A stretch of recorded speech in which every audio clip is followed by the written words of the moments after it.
And I do so, Honorable Speaker, being a former member of the committee, and truly your chairmanship, as well as the chairmanship of Kamket, and that committee also had Sir George, had Mr. Honorable Gishimo, and the Speaker's panel, Martha Wangari.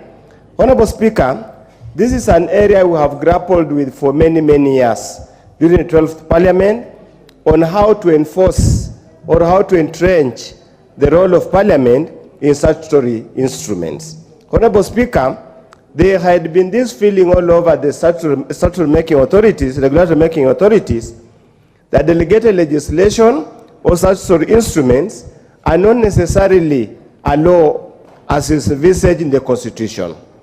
And I think with the passing of this act as then in the 11th Parliament and this amendment, I see a very clear signal is being sent to government ministries, to constitutional bodies, that regulations or subsidiary regulations are as good as the law.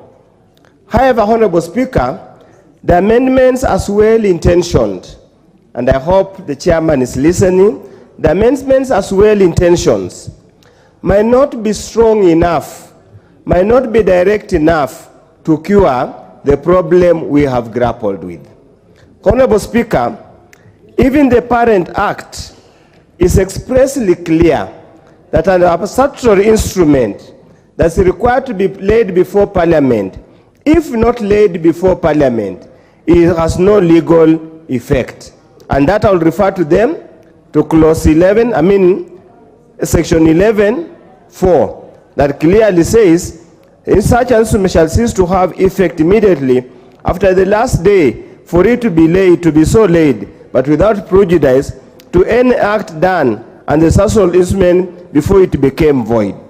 Probably the point of departure, or the most important aspect of amendment I would have thought they would have moved, is to delete that last part of the clause 4, subclause section 4, section 11(4), that makes it that there was legal consequences, legal approval during the period before it's laid on the floor of the House.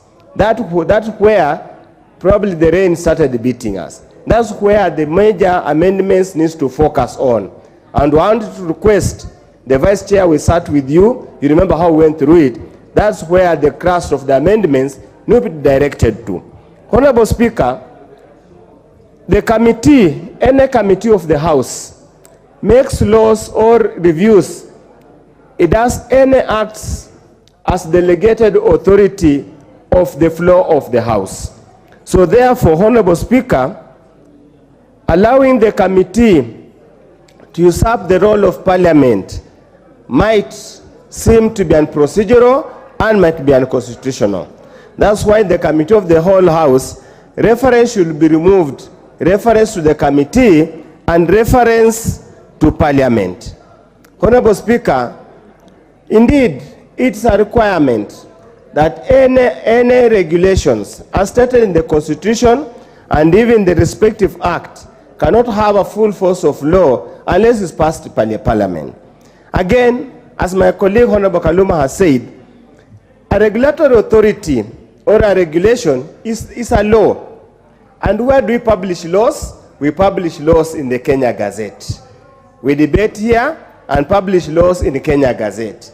And again, as he has mentioned, a law that has not been passed by Parliament is no law. So there's no really any need to again and go and publish in a newspaper that a law has not been passed. What are we saying? Are we saying that we have got a rogue executive? Are we saying that we have got a rogue regulatory making authority? Are we saying we have got a rogue state departments that will proceed to implement and enforce a regulation that is not law? Enforce or attempt to implement any legislative proposal that is not law. So therefore, Honorable Speaker, it will be superfluous and a waste of time to again publish in the newspapers that a law has been annulled. I know truly you as the Speaker, you have an amendment concerning regulatory authority regulations that have expired. This is where probably we need to put in place that once it expires naturally.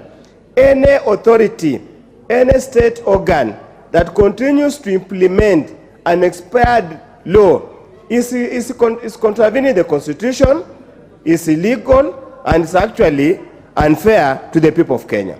So, Honorable Speaker, as the amendments are well-intentioned, truly well-intentioned, I would ask the committee to retreat, relook at them afresh, consult widely, let us make the case more neater, more tighter, to avoid a situation where, Honorable Speaker, we pass a law that does not solve the problem that we are intending to solve. Because many of these bills that we pass here, that become an act of parliament, are actually put meat into it, that are implemented through regulations, rules, and the like of those things. So we must tighten the process very clearly, that we do not subject typical Kenyans to suffering those who do not understand. With those few remarks, Honorable Speaker, I support, but I request, and we will move amendments at the Committee of the Whole House to attend to the shortcomings of the proposed amendment. Thank you, Honorable Speaker.